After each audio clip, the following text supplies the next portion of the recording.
Max Verstappen isn't exactly known for sugarcoating things, but what he dropped in Bahrain this Thursday was a heat-seeking missile aimed straight at the heart of the FIA. If you thought the new 2026 era was going to be all about cutting-edge tech and wheel-to-wheel battles, wake up to reality. The best driver on the planet just called his new office Formula E on steroids. This isn't just a salty comment, it's a death certificate for the joy of driving at the absolute peak of motorsport. The promise of this video is simple. I'm going to show you why the term anti-racing, the exact word Max used, is the most accurate description of what we just saw during pre-season testing. We're talking about cars that, instead of being pushed to the limit, have to be managed, like you're trying to save battery on your iPhone while searching for a charger in the middle of a desert. In practice, F1 just traded adrenaline for an energy efficiency spreadsheet. Think about this. The reports coming out of the garages in Sakhir are straight up terrifying. The car's batteries are running out of juice way before the end of the straights. Picture the scene. You're charging in for an overtake. You open the DRS, but suddenly the system decides you're out of energy, and the car just dies while your rivals fly past you. Verstappen was blunt. To him, this isn't Formula One. He wants to drive on the limit, but now that limit is dictated by software that forces you to lift off way before the corner, just so you don't end up stranded on the next lap. It's a technical regression that he labeled a huge step backward. And it's not just Max complaining. Even Lewis Hamilton, now rocking Ferrari red, let it slip that the rules are ridiculously complex and that fans are going to struggle to even understand what's happening on track. When the two biggest names on the grid agree that the sport has lost its essence, the fire alarm should have been ringing a long time ago.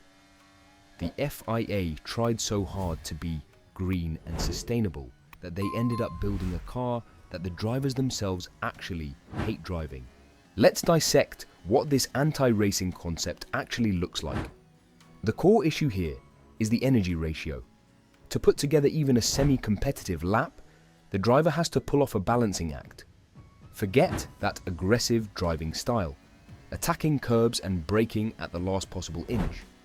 Now, the manual says you have to brake hard and drop to lower gears just to regenerate the battery.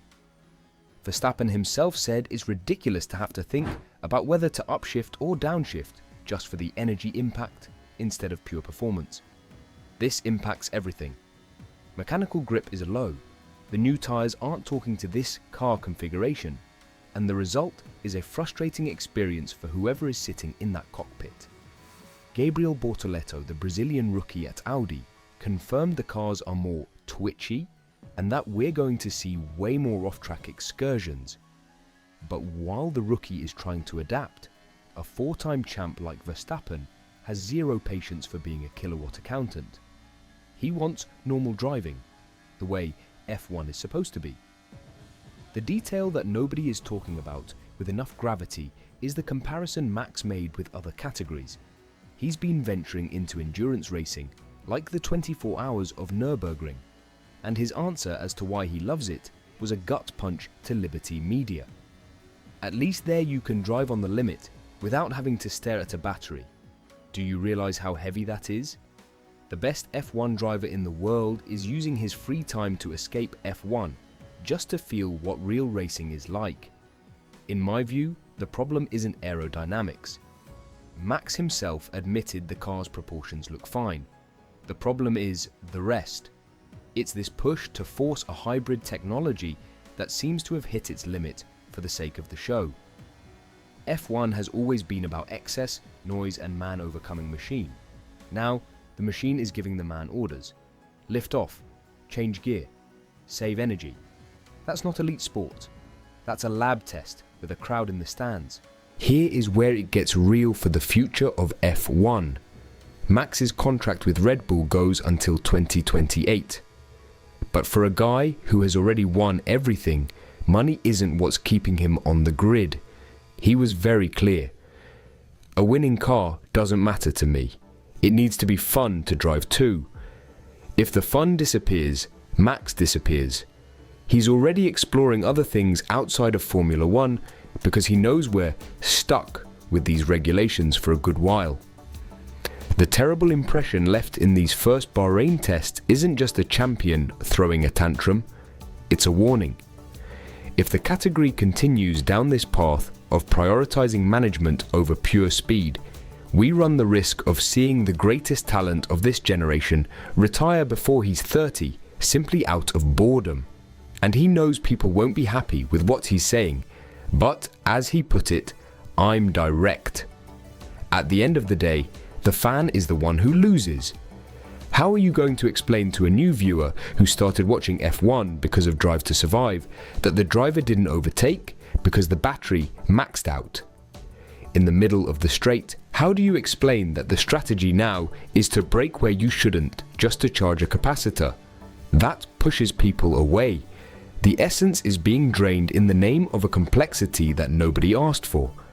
Mercedes reported technical issues, Adrian Newey's Aston Martin is already admitting a tough start, and Alpine looks lost. But the biggest problem for F1 in 2026 isn't one specific team. It's the concept of the car itself. It's institutionalized anti-racing. Now, you choose, do you want to see an F1 that's a battery laboratory, or real deal driving back on top? Do you think Max is right to trash the regulations, or is he just being a purist hater? Drop a comment, because in my view, if they don't change something fast, 2026 will be remembered as the year F1 forgot how to actually race. I'm out.